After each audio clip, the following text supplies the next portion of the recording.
Sir, இப்போ Delhi high court வந்து என்ன தீர்ப்பு கொடுத்துருக்குன்றது நமக்கு தெரியும். அன்புமணி அவர்கள் தான் தீர்மானமா அந்த பாமகவோட தலைவர் அப்படின்ற மாதிரி இப்போ கொடுத்துருக்காங்க.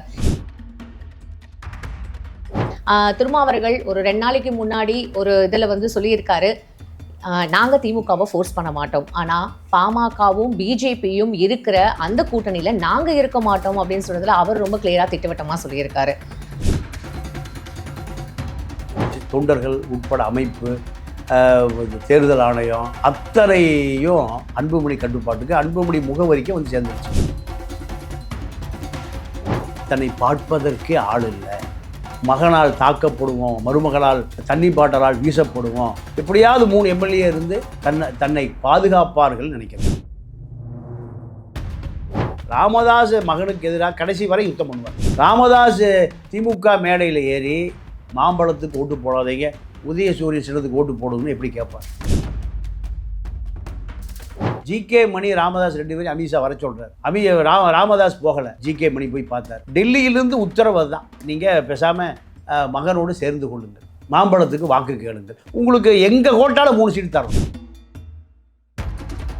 பிசிகே வந்து கலைஞர் அவர்கள் ஆட்சியிலேருந்து வந்து தொடர்ந்து அரசியல் பண்ணிக்கிட்டே வராங்க. இப்போ ஸ்டாலின் அவர்கள் வந்து இந்த இழுப்பறி நடந்துகிட்டே இருக்கே சார், இதுக்கு ஒரு முடிவே இல்லை. அதில் முடிவில் இல்லை. அதாவது பிசிகா வெளியேறினால் திமுக அற்ற பிளாப் ஆயிடும். காங்கிரஸில் தனித்து நின்றால் காங்கிரசினுடைய கதையே முடிஞ்சு போயிடும். தமிழ்நாட்டில் காங்கிரஸை திமுக காப்பாற்றுகிறது. காங்கிரஸே ப. சிதம்பரத்தை போன்ற புது முதலாளிகளை காப்பாற்றுகிறது. அதனால இப்போ திமுக கூட்டணியில் 4% வாக்கு வங்கி வைத்திருக்கிற ஒரே கட்சி பிசிகா தான். திமுகவை காப்பாற்றியது தான் இப்போ. ஆனால் அதுக்கு உண்டான மரியாதை கிடைக்குதான்னா அது இல்லை. கூட்டணியை உடைத்தால் நீங்கள் எதிர்காலத்தில் பிசிகாவுக்கு மிகப்பெரிய மரியாதை. ஏன் கண்டிப்பா திமுக தோக்கும். நிழல்ல உட்கார்ந்துட்டு இருந்தீங்கன்னா உச்சி வெயிலுடைய அருமை தெரியாது. உச்சி வெயில போனா தான் மண்டை தலை காஞ்சு, நாக்கு வறண்டு, நாக்கு வெளியே தள்ளி, உடம்புல நீர் சத்து போய் என்ன ஆகும்? செத்து போயிடுவா. இப்ப இந்த நீர் சத்தை திமுகவுக்கு விடுதலை செலுத்தலாம். முதல்ல திரும்ப கையை பிடிச்சா தூக்குது. ஜெயலலிதா அவங்க தானே? ஆமா, தூக்குனோன்னையும் வைகோ கையை பிடிக்குது. வைகோ பதறி போய் கையை இழுத்துக்கிறாரு. எட்டி பார்க்கிறாரு, திரும்ப பிடிச்சிட்டாரா. இந்த விருப்ப மனு, வேட்பு மனு, இந்த தாக்கல் அந்த தாக்கல்னு சொல்லும் பொழுது புஷி ஆனந்துக்குன்னு ஏதோ வந்து ஒரு டார்கெட் கொடுக்கப்பட்டதா சொல்லப்படுது இல்லை சார்? அதாவது 300 கோடி டார்கெட் வந்து விஜய் அவர்கள் கொடுத்ததா சொல்லப்படுது. நேத்தி ஆதவ் அர்ஜுனா இந்த பத்திரிகையாளர்கள் இதில் வந்து மீட்டிங்கில் ஒரு விஷயத்த சொல்லியிருக்காரு. தலைவர் வந்து இறங்கி ரோட்டில் நடக்கிறதுக்கு ரெடியாக இருக்கார், ரோட்டில் இறங்கி போராட்டம் பண்ணுறதுக்கு ரெடியாக இருக்கார். ஆனால் போலீஸ் ஃபோர்ஸ் அவருக்கு அனுமதி கொடுக்கவே இல்லை. எம்ஜிஆரோட நீ பெரிய தலைவர். எம்ஜிஆர் தெருவா அலைஞ்சார், மழை பெஞ்ச வேட்டி மடிச்சு கட்டிட்டு அலைஞ்சார். எல்லாம் சினிமா கரைப்போம் பில்டப்பாக தான் இருப்பான்.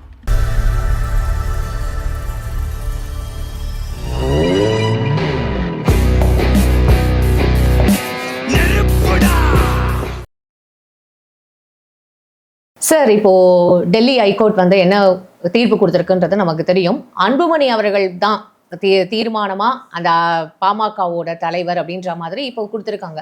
இந்த டைம்ல ராமதாஸ் அவர்கள் வந்து திமுகவோட எந்த இதுல வந்து கூட்டணி பேசுவார், இல்ல திமுக எப்படி சார் அக்செப்ட் பண்ணிக்கும்? அட் த சேம் டைம் பிசிகே வந்து திருமாவர்கள் ஒரு 2 நாளைக்கு முன்னாடி ஒரு இதுல வந்து சொல்லியிருக்காரு, நாங்கள் திமுகவை ஃபோர்ஸ் பண்ண மாட்டோம், ஆனால் பாமகவும் பிஜேபியும் இருக்கிற அந்த கூட்டணியில் நாங்கள் இருக்க மாட்டோம் அப்படின்னு சொன்னதில் அவர் ரொம்ப கிளியராக திட்டவட்டமாக சொல்லியிருக்காரு. நீங்களும் இத்தனை நாள் வந்து இந்த அரசியலில் இருந்திருக்கீங்க, பாமகவில் கூட இருந்திருக்கீங்க. இது நீங்கள் எப்படி சார் வந்து இதை சொல்லணும்னு நினைக்கிறீங்க இதை பற்றி? இப்போ பாமகவை பொறுத்த வரைக்கும் அன்புமணி கட்டுப்பாட்டில் முழுமையாக போய் சேர்ந்துருச்சு. தொண்டர்கள் உட்பட அமைப்பு, தேர்தல் ஆணையம் அத்தனையும் அன்புமணி கட்டுப்பாட்டுக்கு, அன்புமணி முகவரிக்கு வந்து சேர்ந்துருச்சு. மோடியோடு மேடையில் ஏறிட்டார். அதிமுக கூட்டணி பேச்சுவார்த்தையிலும் கலந்து கொண்டார். இது அத்தனையுமே ராமதாஸ புறக்கணிக்கப்பட்டார். இப்படி புறக்கணிக்கப்பட்ட நபர் ராமதாஸை பொறுத்த வரைக்கும் எப்படியாவது தன்னுடைய ஆதரவாளர்கள்னு ஜிகே மணி, சேலம் அருள், தன்னுடைய மகள் காந்திமதி 3 பேருக்கும் சட்டசபைக்குள் அனுப்பிடுது.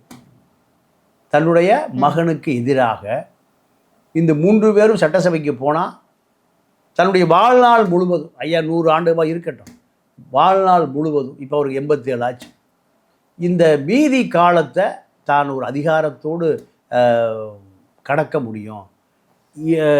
இல்லைன்னா தன்னை பார்ப்பதற்கே ஆள் இல்லை, மகனால் தாக்கப்படுவோம், மருமகளால் தண்ணி பாட்டலால் வீசப்படுவோம், தனக்கு எந்த பாதுகாப்பும் எதிர்காலத்தில் இல்லை. எப்படியாவது 3 எம்எல்ஏ இருந்து தன்னை பாதுகாப்பார்கள் நினைக்கிறேன். 2026 வரைக்கும் தான் அவர் இருப்பார். எப்படி இருந்தாலும் அதுக்கப்புறம் எப்படி இருந்தாலும் தன் பையனுக்கு கொடுக்கறதா தானே சார் ஃபர்ஸ்ட் ஒரு பேச்சு இருந்தது. அது அந்த அளவுக்கு உண்மை இல்லையா? பையனுக்கு கொடுத்தா தான் பிரச்சனையே இல்லையே. இப்படி புதுசாக பையனுக்கு கொடுக்குறன்னு யார் அப்பாவே சொன்னாரா? அப்படிலாம் இல்லை, எந்த செய்தியும் இல்லை. 2 பேரும் சண்டை தான் மேலும் மேலும் பெருசாகிட்டே போகுது. அதனால் அப்பா மகனுக்கு விட்டு கொடுக்குறதுக்குன்னு இவ்வளோ சண்டை பிடிச்சாங்க. இத்தனை சண்டை அப்பா மகனுக்கு விட்டு கொடுக்க, மகன் அப்பாவுக்கு விட்டு கொடுக்குறதில்ல, அப்பா மகனுக்கு விட்டு கொடுக்குறதில்ல. ராமதாஸ் மகனுக்கு எதிராக கடைசி வரை யுத்தம் பண்ணுவார், கடைசி வரை யுத்தம் பண்ணுவார். இப்போ ராமதாஸ் இந்த கூட்டணியில் சேர்ப்பதற்கு விசிகா விரும்பலை. 2வது ராமதாஸே விரும்பலை. ராமதாஸ் திமுக மேடையில் ஏறி மாம்பழத்துக்கு ஓட்டு போடாதீங்க, உதயசூரியன் சின்னத்துக்கு ஓட்டு போடுங்கன்னு எப்படி கேட்பார்? கேட்கவே மாட்டார். அதனால் திமுக மேடைகளில் ராமதாஸ் வர வாய்ப்பில்லை. ஜிகே மணி திமுக கூட்டணியில் இணைந்து கொள்ளுவார், அருள் இணைந்து கொள்ளுவார். காந்திமதி திமுக கூட்டணியில் மாம்பழத்துக்காக எதிராக வாக்கு கேட்க மாட்டார்கள். தனக்கு ஓட்டு போடுங்கன்னு அன்புமணி நிறுத்துகிற வேட்பாளர் அதே தொகுதியில் அவர்களும் வேட்புமனு தாக்கல் செய்வார்கள். இதுதான் இப்போ ராமதாஸை பொறுத்த வரைக்கும் இப்போ இருக்கிற யதார்த்த நிலை. பாஜக கைவிட்டு விட்டது. பாஜக இவரை கைவிட்டு விட்டாலே கதை முடிஞ்சுது. ஜிகே மணி ராமதாஸ் 2 பேரும் அமித்ஷா வர சொல்கிறார். ராமதாஸ் போகலை, ஜிகே மணி போய் பார்த்தார். டெல்லியிலிருந்து உத்தரவு தான், நீங்கள் பேசாமல் மகனோடு சேர்ந்து கொள்ளுங்கள், மாம்பழத்துக்கு வாக்கு கேளுங்கள், உங்களுக்கு எங்கள் கோட்டால் 3 சீட்டு தரோம். பாஜக அதிமுக கூட்டணி அன்புமணி கூட்டணியில் உங்களுக்கு 3 சீட்டு தர்றோம், இதை ஒத்துக்க முடியாதுன்னு வந்துட்டாங்க. அன்புமணியோடு நாங்கள் ஒரே மேடையில் ஏற மாட்டோம், அன்புமணியோடு நாங்கள் எதிர்த்தா இருப்போம். ஏன்னா ஏன் ஜிகே மணி ஏன் பயப்படுறாருன்னா சீட்டு கொடுத்து அன்புமணியை தோக்கடிச்சிடுவார். ஜிகே மணியை, அருளை, காந்திமதியை அவரே தோக்கடிச்சிடுவார். அந்த அளவுக்கு அவருக்கு பாரு இருக்கு. ஓகே சார், இப்போ இத்தனை வருஷமா பிசிகே கலைஞர் அவர்கள் ஆட்சியிலேருந்து தொடர்ந்து அரசியல் பண்ணிக்கிட்டே வராங்க. இப்போ ஸ்டாலின் அவர்கள் இந்த இழுப்பறி நடந்துகிட்டே இருக்கே சார், இதுக்கு ஒரு முடிவே இல்லை. அதில் முடிவில் இல்லை. அதாவது விசிகா வெளியேறினால் திமுக அற்ற பிளாப் ஆயிரும் அவருக்கு. ஆமாம், ஏன்னா இப்போ பெரிய கட்சின்னு சொல்கிற காங்கிரஸில் தனித்து நின்றால் காங்கிரஸினுடைய கதையே முடிஞ்சு போயிடும். தமிழ்நாட்டில் தனித்து நின்று ஒரு பிசிகாவினுடைய 4% வாக்கை காங்கிரஸுக்கு 4% வாக்கு இருப்பதாக நிரூபிக்கவே முடியாது. கார்த்திக் சிதம்பரம் நேற்று ஒரு விஷயம் சொல்லியிருக்காரு. கார்த்திக் சிதம்பரம் அதுக்கு அரசியல்வாதியே அல்ல, அவர் ஒரு கார்ப்பரேட் முதலாளி. அவர் யார்? கார்த்திக் சிதம்பரம். எந்த மாநாடு நடத்துகிறார் சிவகங்கையில், எந்த ஊர்வலம் போனார், எந்த 1 லட்சம் கோடிய ஐரோப்பா நாடுகளில் பல கோடி ரூபாய் சொத்தை பாதுகாப்பதற்கு அவர் எம்பி ஆகியிருக்கார். வேற எந்த மக்களுக்கும் அவருக்கு தொடர்பே இல்லை. பெரிய செட்டியாருடைய மக சின்ன செட்டியார், இதுதான் கார்த்திக் சிதம்பரத்துடைய கதை. இந்த பெரிய செட்டியாருடைய மக சின்ன செட்டியார், நாட்டுக்கூட்ட செட்டியார்கள் பூராமே பெரிய கோடீஸ்வரர்கள். அந்த காலத்திலேயே 1000 ஜன்னலும் 1000 கதவு வச்சு வீடு கட்டுகிறவர்கள். ஏழை பாழ பஞ்சப்பராரி மூட்டை தூக்குறவன் வேர்வை நாத்தான், அவருக்கு தொடர்பே இல்லை. நீங்கள் காங்கிரஸை திமுக காப்பாற்றுகிறது, காங்கிரஸே சிதம்பரத்தை போன்ற புரு முதலாளிகளை காப்பாற்றுகிறார். அதனால் அவர் சொல்லுவதெல்லாம் காதிலே வாங்கக்கூடாத செய்தி. காரணம் அவருக்கு எதுவுமே தெரியாது. சிதம்பரம் மகன் என்பதை தவிர சிதம்பரம் மன்மோகன் சிங்குடைய மகளுக்கு 1000கணக்கான ஏக்கர் நிலம் எஸ்டேட் எங்கே வாங்கி கொடுத்துருக்காரு? கர்நாடகாவில் வாங்கி கொடுத்துருக்காரு. அந்த காரணத்தினால் மட்டும்தான் மன்மோகன் சிங்கால் காப்பாற்றப்பட்டார். நீங்கள் இப்போ நான் ஐபிக்கு தெரியும். எனக்கு ஒரு டிஜிபி சிபிஐயில் இருந்து மறைந்துட்டார். அவர் டிஐஜியாக இருந்தார் எங்கள் பெங்களூரில் சிபிஐயில். அவர் என்கிட்ட சொன்னது. இப்போ இறந்துட்டார். அதனால நான் இதை முதல்ல ஒருக்க பதிவு பண்ணியிருக்கேன். அப்போது அங்கே அவருக்கு ஒரு ஃபைல் வருது. எல்என் வெங்கடேஷன் இறந்தாங்களே பியூலா, அவங்க அப்பா, அவர் டிஜிபியாக இருந்து ஓய்வு பெற்றார். அவர் என்கிட்ட சொன்னார், ஒரு ஃபைல் வந்தது, அதை நான் விசாரிக்க ஆரம்பித்தேன். சிபிஐயில் அதை விசாரித்து தூக்கி போடுனாங்க. அந்த ஃபைல் தான் சிதம்பரம் மன்மோகன் சிங் மகளுக்கு 1000 ஏக்கராவில் கர்நாடகாவில் கூர்க்கு மலையில் ஒரு எஸ்டேட் வாங்கி கொடுத்துருக்காரு. அதை வைத்து தான் உள்துறை அமைச்சர், ஃபைனான்ஸ் மினிஸ்டர், ஃபைனான்ஸுக்கு சேர்ந்தது என்ன சம்பந்தம்? அவர் ஒரு அட்வொகேட், ஹார்வர்டு யூனிவர்சிட்டி ஒரு வழக்கறிஞர், பொருளாதாரமே தெரியாதவருக்கு. காரணம் இந்த 1000 ஏக்கரா நிலம், அதுதான் அரசியல். இப்படித்தான் காங்கிரஸை பொறுத்த வரைக்கும். அதனால் காங்கிரஸ் தமிழ்நாட்டில் 1967 முடிஞ்சு போச்சு. திமுக திருடுவதற்கு, திருடியதை காப்பாற்றியது. இப்போ எப்படி பாஜக சொம்பு தூக்குறாங்க, அதே போல் காங்கிரஸை வைத்திருந்தது தவிர இங்கே காங்கிரஸ் எல்லாம் முடிந்து போன கதை. இப்போ திமுக கூட்டணியில் 4% வாக்கு வங்கி வைத்திருக்கிற ஒரே கட்சி பிசிகா தான். 2 கம்யூனிஸ்ட் இருக்குது, 1% கூட அங்கே தேராது. வைகோ சீட்டே இல்லை அவருக்கு. பெரிய கட்சி. நீங்கள் அங்கே இருக்கிறதுலையே நீங்கள் சேரிகளில் ஒரு 2000 பேர், 3000 பேர், 4000 பேர் இருந்தால் அப்படியே ஓட்டு திமுக கொடுங்க, அப்படியே திமுக கொடுங்க. முஸ்லீம் வாக்கு ஒரு பகுதியில் 3000 வாக்கு இருந்தால் 3000 வாக்கு அப்படியே திமுக புட்டியில் விழுகுது. அதே அதுக்கு இணையான வாக்கு பெட்டி யாரு? விசிக புட்டி. இதுதான் திமுகவை காப்பாற்றியது தான் இப்போ. ஆனால் அதுக்கு உண்டான மரியாதை கிடைக்குதான்னா அது இல்லை. நம்ம அது பேசினா அது ஒரு தனியாக 1 மணி நேரம் பேசணும்.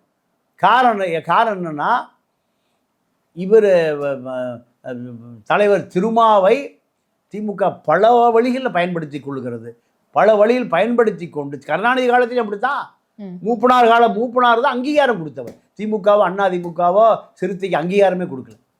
மூப்பனார் தான் முதல்ல அங்கீகாரம் கொடுத்த கட்சி காங்கிரஸ் தான். திமுக அதிமுக 2 திராவிட இயக்கங்கள் இல்லை. ஆனால் திராவிட இயக்கத்தை தூக்கி நிறுத்துவதற்கு வாழ்நாள் கடமையாக வைத்திருக்கார். சார், இப்போ கலைஞர் அவர்கள் ஆட்சியில் இருக்கும்போது 12 சீட்டுலேருந்து வந்து இப்போ 6 சீட்டுக்கு வந்து இவங்க நிற்கிறாங்க சார். அப்போ கூட திருமா அவர்கள் வந்து இந்த மாதிரி நீங்கள் வந்து இப்போ 6 சீட்டில் வந்து நிற்கிறீங்களே, இப்போ நீங்கள் டபுள் டிஜிட்டில் கேட்குறீங்களே அப்படின்னா நாங்கள் கேட்போம், கொடுக்கறதும் கொடுக்காததும் வந்து திமுக அவங்களோட இது அப்படின்ற மாதிரி ஒரு விஷயம் பாலிஷ்டாக சொல்கிறாருல்ல சார்.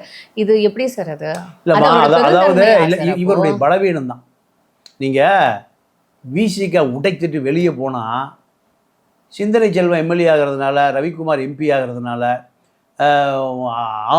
ஆளூர் ஷானவாஸ் எம்எல்ஏ ஆகிறதுனால அங்கே இருக்கக்கூடிய லட்சக்கணக்கான சிறுத்தைகளுக்கு பெரிய அங்கீகாரம் வரப்போகிறதில்லை. அங்கீகாரம் என்பது சமூக நீதி தான் பெற்றுக் கொடுக்கும். ஆனால் இந்த கூட்டணியை உடைத்தால், நான் என்னுடைய விருப்பம், கூட்டணியை உடைத்தால் நீங்கள் எதிர்காலத்தில் விசிகாவுக்கு மிகப்பெரிய மரியாதை உருவாகும். ஏன்? கண்டிப்பாக திமுக தோக்கும். திமுக எனக்கு தெரிஞ்சுமா, பல பகுதிகளில் முஸ்லீம்களும் தலித்துக்களும் தான் வெற்றி தோல்வியை தீர்மானிக்கக்கூடிய சக்திகள். எனக்கு தெரிஞ்ச ஒரு 45 தொகுதிகளில், சைதாப்பேட்டையிலே ஒரு 40,000 பேர் இருக்கான் தலித் மக்கள். சைதாப்பேட்டை தொகுதியில், வேற எங்கேயும் நான் போக விரும்பல.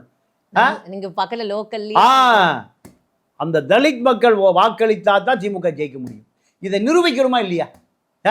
இப்போ 4 பேர் எம்எல்ஏ, நான் 2 பேர் எம்பி ஆகி என்ன தலித்துக்கு குடிசைகளில் பூரா பாலாறும் தேனார் கொட்டவா போகுது. அதே சாதி அடக்குமுறை அதே திமுக ஆட்கள் பண்ண போகிறான்.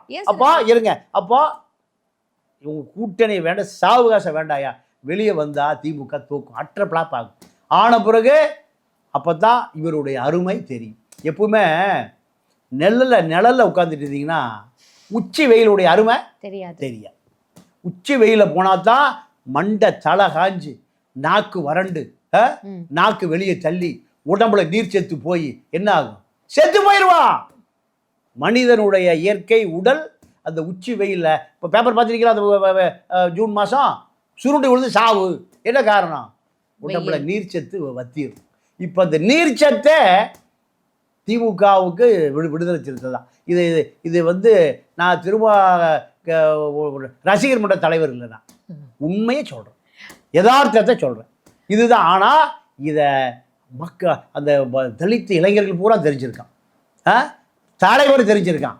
இந்த 2ஆம் கட்ட தலைவர்கள் அவரை அழுத்துவதன் மூலம் தன்னுடைய சக்தி என்னன்னே தெரியாமல் திமுகவுக்கு திமுக ஊழல்களில் திமுகவினுடைய லஞ்ச லாவண்ய சமூக நீதி எதிர்ப்பு பாஜக மறைமுக கூட்டு இதுகளில் சிறுத்தைகளும் கரைந்து போகிறதே என்ற வருத்தம் தான். சார், திருமா அவர்களுக்கு பொது தொகுதியில கொடுக்கல அப்படின்ற ஏதாவது ஒரு வருத்தம் இருக்கா? நிறைய வருத்தம் இருக்குமா. அதாவது அவருக்கு வருத்தம் இல்லாமல் இல்லை. அவர் இப்போ 62 வயசு 63 வயசு ஆச்சு. 40 வருஷமாக இந்த அரசியலை பார்க்குறாரு. இந்த அரசியலில் அவர் கருணாநிதியோடய அரசியல் பண்ணார், மூப்பனாரோடய அரசியல் பண்ணார், ஜெயலலிதாவோடய அரசியல் பண்ணார். அரசியல் நீங்கள் நான் ஒரு கூட்டம் நானே எங்கேன்னா ஜிஹெச்சுக்கு முன்னாடி ஒரு ஆர்ப்பாட்டம் எதிர்கட்சியில் இருக்கும்போது இந்த பக்கம் வைகோ, இந்த பக்கம் திரும்ப, அந்த பக்கம் ஜான் பாண்டியன், ஜெயலலிதா நடுவில் இருக்காங்க. அப்போது எதிர்கட்சி கூட்டம் அந்த நானும் அந்த நிருபர் கலையில் உட்காந்துருக்கோம். முதல்ல திரும்ப கையை பிடிச்சி தான் தூக்குது ஜெயலலிதா அவங்க தானே? ஆமா, தூக்குனோன்னையும் வைகோ கையை பிடிக்குது. வைகோ பதறி போய் கையை இழுத்துக்கிறாரு. கரெக்டா எட்டி பார்க்கிறாரு, திரும்ப பிடிச்சிட்டாரான்னு. திரும்ப கையை அந்த அம்மா மேலே தூக்குற பிறகு தான் எட்டி கன்ஃபார்ம் பண்ணி அப்புறம் தான் கை பிடிச்சார். அப்போ திருமா மீது நீங்க அந்த அம்மாவுக்கு எவ்வளவு சகோதர பாசம். அப்போ அதெல்லாம் பயன்படாமல் போச்சுன்னு வருத்தப்படுறேன். அதெல்லாம் பயன்படாமல் போச்சுன்னு வருத்தப்படுறேன். இந்த அண்ணன் 100 ஆண்டு வாழட்டும், அதில் மாற்று கருத்தை இல்லை. ஆனால் இந்த தலித்து சமூகம் அடுத்த கட்டத்துக்கு நகரணுமா இல்லையா? அடுத்த கட்டத்துக்கு ஒரு 50 பேர் எம்எல்ஏ ஆகணுமா இல்லையா? இது எப்போ? இப்போ இங்கே தமிழ் தேசிய தளம் ஒரு வறுமையாக இருக்குது, ட்ரையாக இருக்குது. ஆனால் திமுக அவ்வளவே என்ன சொல்கிறான், சாதி தலைவராகவே முத்திர குத்துறான். சாதி தலைவராகவே முத்திர குத்துறான். எதுக்கு? தனக்கு போட்டி வந்துடக்கூடாது. தனக்கு இதுதான். இதுக்கு பின்னாடி மிகப்பெரிய சதி இருக்கு. ஒரு திராவிட சதி இருக்கு. ஒரு சமூகத்தை இப்போ ஒரு கூட்டம் நடந்தது, தமிழீழ அங்கீகார மாநாடுன்னு. நக்சல் மாதிரி வந்திருந்தாமா திருமா கூட்டத்துக்கு. வரலாற்றில் அது போன்ற கூட்டம் அந்த புரட்சிவாக்கத்தில் நடக்கவே இல்லை. வரலாற்றில் அப்படி கூட்டம் நடக்கவே இல்லை. இதெல்லாம் நான் நேராக பார்த்தது. திமுக வந்தான், அதிமுக வந்தான், காங்கிரஸ் வந்தா, கம்யூனிஸ்ட் வந்தா, நக்சல் மாதிரி வந்தான். ஒரு 50,000 பேர் திரண்டான். எங்கே அதெல்லாம் நடக்கும்? சீரணி அரங்கில் தீவுத்திடலில் தான் நடக்கும். ஒரு முட்டிச்சந்தில் போட்ட கூட்டத்துக்கு எங்க அந்த வீதி பூரா நிறைஞ்சு, அந்த பூந்தமல்லி ஐரோடு நிறைஞ்சு, அப்போது எவ்வளவு பெரிய இடம் இந்த தமிழர்கள் தலையில் தூக்கி வச்சு கொண்டாடுனா. இதெல்லாம் எங்கே கரைஞ்சி போச்சு? திமுகவில் தான் கரைஞ்சி போச்சு. அதை அவர் புரிஞ்சுக்கணும் அப்படின்றது தான் உங்களோட ஆதங்கம். சார், இப்போ இது நடுவில் இல்லை சார். இப்போது தாவேக்கா பற்றி நம்ம நிறைய பேசிட்டோம், டிஸ்கஸ் பண்ணிட்டோம். இப்போது இந்த தேர்தல் வர இந்த சமயத்தில் இந்த விருப்ப மனு, வேட்பு மனு, இந்த தாக்கல் அந்த தாக்கல்னு சொல்லும் பொழுது புசி ஆனந்துக்குன்னு ஏதோ ஒரு டார்கெட் கொடுக்கப்பட்டதா சொல்லப்படுது இல்லை சார்? அதாவது 300 கோடி டார்கெட் விஜய் அவர்கள் கொடுத்ததா சொல்லப்படுது சார். இது எந்த அளவுக்கு சார் உண்மை? அம்மா, இப்போ எனக்கு தெரிஞ்சு நான் ஒரு வேட்பாளர்கிட்டே நேராக பேசினேன். தாவேக்கா? ஆமாம், 1 கோடி ரூபா கொண்டு கொடுத்துட்டார். 1 கோடி புஷி சொல்லிட்டாராம், உனக்கு என்ன கெப்பாசிட்டிக்கு நான் தலைவர்கிட்ட உன்னை பற்றி நான் ப்ரூவ் பண்ணணும்ல, இவருக்கு சீட்டு கொடு, நான் எப்படி கேட்குறது, உன்னுடைய கெப்பாசிட்டி என்ன? அப்போது 1 கோடியை கொண்டு வந்து அவர் கொடுத்துட்டார்.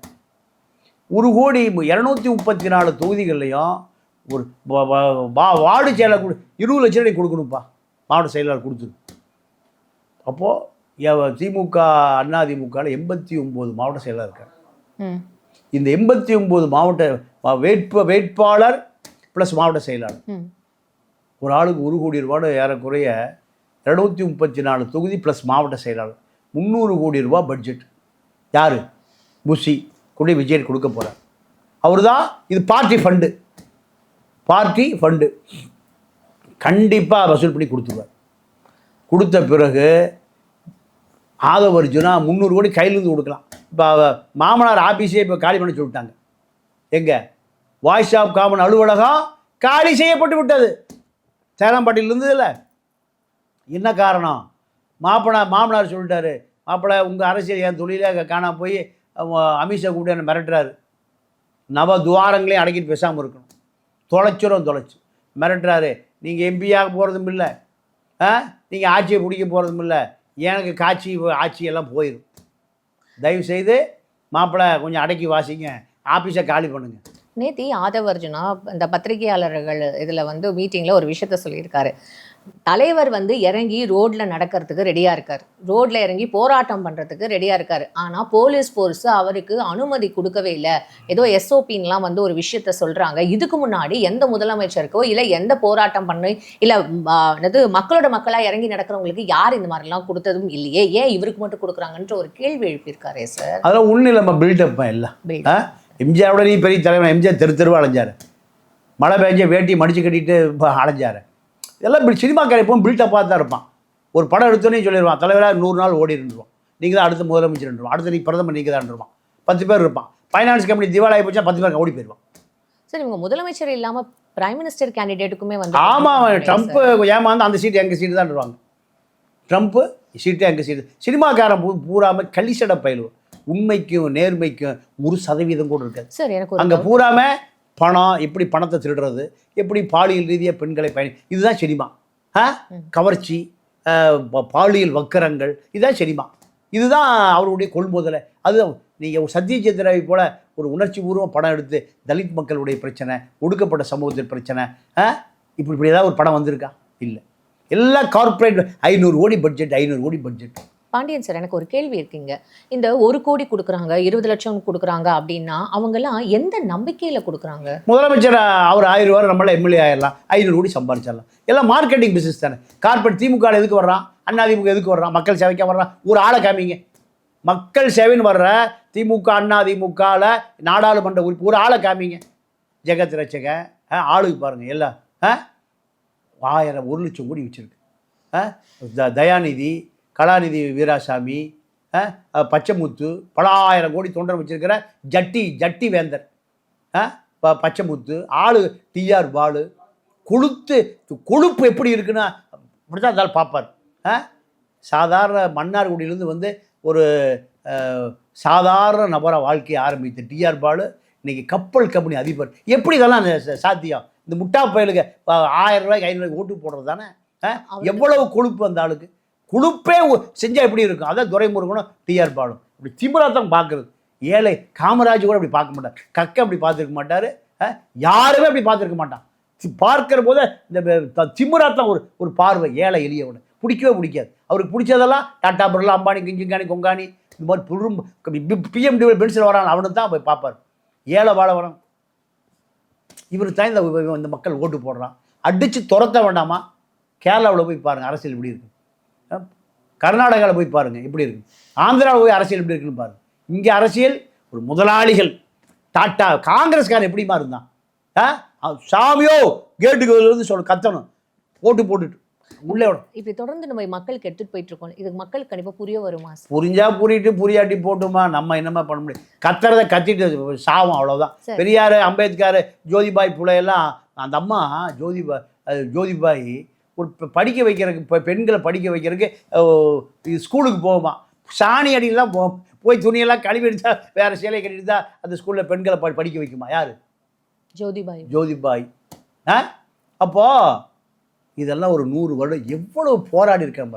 பெண்களை கல்வி கற்பதற்காக இந்த சனாதனவாதி என்ன பண்ணியிருக்கான்? சாணியில் மலத்தை கலந்து அடிப்பானுங்க. கல்வி கொடுப்பதற்காக இந்த நாட்டில் உடம்பு முழுக்க சேரும் சகதியும் சாணியும் மலத்தோடு. பெரியார் திருச்சியில் பேசுகிறாரு, 1 வாரம் சேகரிக்கப்பட்ட மலத்தை மண் சட்டியில் போட்டு பெரியார் தலையில் போட்டு உடைக்கிறானுங்க. எதுக்கு? கொடநாடு எஸ்டேட் வாங்கணும்னா, ரெட் ஜெயினி சினிமா எடுக்கணும்னா, இல்லை மாப்பிள்ளை 1.5 கோடி கூட லண்டனில் பதுக்கணுமா? மானம் கெட்ட நாடுமா அது? பெரியார் தலையில் மலைச்சட்டியை கூட்டம்லாம் செதறி ஓடுது. அப்போ நாகம்மா உயிரோடு இருக்குது. பெரியாருடைய கிழவனுடைய தாடி ஈடி எல்லாம், தலை முடியெல்லாம் என்ன இருக்குது? 1 வாரம் சேகரிக்கப்பட்ட மலத்தை மண் சட்டியில் போட்டு உடைக்கிறான். அப்படியே எந்த விதமான சலனம் இல்லாமல் உட்கார்ந்துருக்கார். அந்த மாதிரி தண்ணியை ஊற்றி கழுவுது. நாசமாக போனவனே, உன்னை கட்டிக்கிட்டு வருஷத்துக்கு 3 கருப்பு சேலை, 3 வெள்ளை ஜாக்கெட்டு, நீ போகிற பக்கம் திங்கிற சோறு, ஏதாவது நல்லது கட்டி எனக்கு ஏதாவது வாங்கி கொடுத்தியா? நாசமாக போனவனே. மனவேதனையோட புருஷனை திட்டுது. குழந்தை இல்லை, குட்டி இல்லை, உன் பின்னாடி எங்கே போனாலும் கருப்பு சேலையை கட்டிக்கிட்டு ஊராக வரணும். நாசமாக போனவனே. இந்த மலத்தை எவனை சலனம் இல்லாமல் உட்கார்ந்துருக்காரு. அப்படின்னு எவ்வளவு அந்த குருமூர்த்திக்கு பிறந்த பயிலுவா அவரை போட்டு திட்டுறானுங்க. குருமூர்த்திக்கே பிறந்த பயிலுவா. அப்போ சலனம் இல்லாமல் சொன்னாராம். அவர் இருக்கிற பக்கம் நான் கடவுளை கும்பிடாதவன், இந்த சமூகம் இதை விட நாறுதடி அப்படின்னு மனைவிட்டு சொன்னார். இந்த சமூகம் இதை விட பெரும் நாட்டம் எடுக்கிறது. இதை நம்மளை விட்ட யாரா துடைக்கிறது? யார் இந்த ஒடுக்கப்பட்ட மக்களை யார் மேலேற்றுவது? அப்போ இப்படியெல்லாம் தலைவன் வாழ்ந்திருக்கான். அந்த அரசியல் இப்போ இல்லை. எல்லாம் யார்? டிஆர் பாலு, ஜெகத்ரட்சகன், பச்சைமுத்து, இவர்கள் தான் அரசியல் போய் மாட்டிக்கிச்சு. இதெல்லாம் ஒரு பக்கம் இருக்கட்டும். ஓபிஎஸ்க்கு வருவோம். அவருடைய நிலைப்பாடு தான் என்ன சார்? ஓபிஎஸ்மா இப்போ 3 சீட்டு தரேன் டெல்லியில் கூட மிரட்டிட்டு இருக்காங்க. அவர் என்னங்கிறாரு, எனக்கு அவைத்தலைவர் வாங்கி கொடுக்குறாரு. விட்டா எடப்பாடி சீட்டை கேட்பார் போல் இருக்கு. இப்போ டெல்லி கூப்பிட்டு மரியாதையை ஜெயிலுக்கு இப்படியே திகாருக்கு போகிறையா இப்போ போய் கேட்குறியா? இதுக்கு நடுவில் திமுக சசிகலாவை அவங்க அண்ணன் தம்பி கட்சி அண்ணா திராவிடர் கழகம் அதை ஆரம்பித்து திமுக 20 இடத்துல நிறுத்த போகுது. வாய்ப்பு இருக்கா சார்? வாய்ப்பு இருக்கு. 20 சீட்டு எப்படி சார் காங்கிரஸ்க்கு ஈக்குவலா? இல்லை, தனியா. ஓகே, 20 சீட்டு திராவிடர்களுக்கு சசிகலா கொடுத்தா காங்கிரஸ் 200 சீட்டில் கேட்கும். அதான் சார் யோசிச்சேன். தனியா ஒரு தொகுதிக்கு 15 கோடி நாங்கள் செலவு பண்ணிக்கிறோம். நீங்கள் அதிமுக தேவர் ஓட்ட பிரிங்க. இப்படி இவங்க திமுக பினாமியாக போயிட்டாங்க. இதில் ஓபிஎஸ் எனக்கு சீட்டு கொடுத்து அமைச்சர் கொடுக்கல, நான் அந்த கும்பலை போய் சேர்ந்துக்கேன். இந்த கும்பலில் வேற எப்படி நடக்குதுன்னு பாருங்க. இந்த மக்களை எவ்வளோ முட்டாளாக நினைக்கிறாங்க. இப்போ சசிகலா எந்த ரூட்டை பிடிச்சிருக்குன்னா, இப்படியெல்லாம் 20 சீட்டு நின்னம் கட்டி தானே டிடிவியை சேர்த்துருக்கீங்க. டிடிவிக்கு அதிகாரம் வந்துருச்சு. எடப்பாடி என்ன பண்ணுவார் தெரியுமா? அங்கே இருக்கிற அத்தனை பேர் பர்ச்சேஸ் பண்ணிட்டார். இப்போ எங்க சார் அந்த? ஆமாம், எடப்பாடி தினகரன் காசே இல்லை. எடப்பாடி டிடிவியினுடைய ஆட்கள் அத்தனை பேரும் பர்ச்சேசிங் முடிஞ்சு போச்சு. இப்போ சசிகலா அதே ரூட்டில் போய் 20 சீட்டில் நான் தோக்கடிச்சிருவேன். யார்? அதிமுகவை. இப்படி சொல்லுது. ஏன்னா அந்த முக்குளத்தூர் மக்கள் என்ன அவ்வளோ விவரம் தெரியாமையா இருக்காங்க? எனக்கு அதான் சார். சார் இப்போ இந்த மக்கள் இருக்காங்கல்ல சார், கண்டிப்பாக ஏடிஎம்கே கிட்டேருந்து இல்லை டிஎம்கே கிட்ட 2 பேர்கிட்டையும் பைசா வாங்குவாங்களா? இல்லை அவங்க ரொம்ப கிளாரிஃபையாக இருப்பாங்க? அதாவதுமா இந்த பணம் யாரு கொடுத்தாலும் ஏப்பா கொடுத்துட்டு போப்பா, நாங்கள் நின்றுட்டே இருக்கோம் வீட்டில். இப்படியான மனநிலை நாங்கள் எல்லாம் திமுக. அதெல்லாம் நான் உங்களுக்கு காசு கூட நான் உனக்கு ஓட்டு போடுறோம். இங்கே கூவி விற்கப்படுகிறத ஓட்டு. ஆமாம், நீங்கள் இந்த பொதுமக்கள் நினைச்சாங்கன்னா ஒரு 2000 5000 கோடி ரூபாய் தட்டி பறிக்க முடியும். பணம் கொடுக்குற வரனால அவனை அடித்து பிடுங்கணும். எவ்வளோ பிடுங்கலாம்? 5000 கோடி. 5000 கோடி. இவன் 2000 கோடி, அவன் 2000 கோடி. 4000 5000 கோடியை இப்போ டிஸ்ட்ரிபியூட் பண்ண போகிறான். ஆமாம் சார். இப்போ டிஎம்கே யோசிக்காம செலவு பண்ணுவாங்கல்ல சார், ஒரு 10,000 கோடி. இல்லை அதிமுகவும். ஆமாம், இந்த அரசாங்கம் 2 லட்சம் கோடி ரூபா பட்ஜெட்டுமா. இந்த 2 லட்சம் கோடியில் 25% இவன் சாதாரண எடுத்துக்குவான். எவ்வளோ ஆச்சு? 65,000 கோடி வருஷம். 5 வருஷம் 3 லட்சம் கோடி. அரசுக்கு 5 லட்சம் கடன் இருக்குல்ல. நீங்கள் அமைச்சர்கிட்ட வீடுகளை சொத்துக்கள் நிலத்தை எடுத்தீங்கன்னா அப்படியே கடனை கூட அடைச்சிடலாம். இந்தியாவுக்கே கடன் அடைச்சிடலாம். இதுதான் உண்மை. சரி சார், இது ரொம்ப அற்புதமாக இருக்குது. ஏன்னா மக்கள்கிட்டே விட்டுருவோம் அவங்க யார்கிட்ட வாங்கி எவ்வளோ இது பண்ணுறாங்கன்னு சொல்லிட்டு. சார் கடைசியாக இந்த ஸ்டெர்லைட் பற்றி சொல்லுங்கள் சார். என்ன சார் அங்கே இப்போ ஸ்டெர்லைட்டை பொறுத்த வரைக்கும் என்ன நடக்க போகுதுன்னா, அதிமுக பாஜக ஆட்சிக்கு வந்த பிறகு செமி கண்டக்டர் ஃபேக்ட்ரி ஆரம்பிக்க போகிறான். யார்? அகர்வால். இதுக்கு திட்டம் போட்டு தேர்தல் நிதி பாஜகவுக்கு ஒரு 5000 கோடி ரூபா கொடுத்தாச்சு. இப்போ ஸ்டெர்லைட் என்ன ஃபேக்ட்ரியாக வரப்போகுது? செமி கண்டக்டர் ஃபேக்ட்ரியாக வரப்போகுது. கார்பரேட்டுகள் முடிவு பண்ணுறது தானே. இவன் தான் 1000 ரூபா பார்ட்டி ஆச்சே. எவ்வளவு? 1000 ரூபா பார்ட்டி.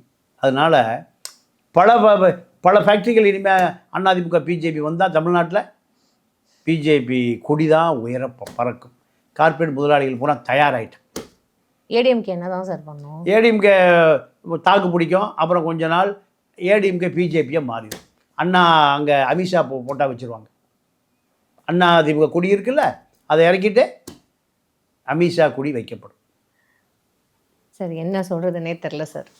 ஓகே சார், இவ்வளோ நேரம் பொறுமையாக எல்லா விஷயத்துக்கும் ஒவ்வொன்றுத்துக்கும் எக்ஸ்பிளைன் பண்ணிங்க. உங்கள் நேரத்துக்கு ரொம்ப நன்றி. வணக்கம்.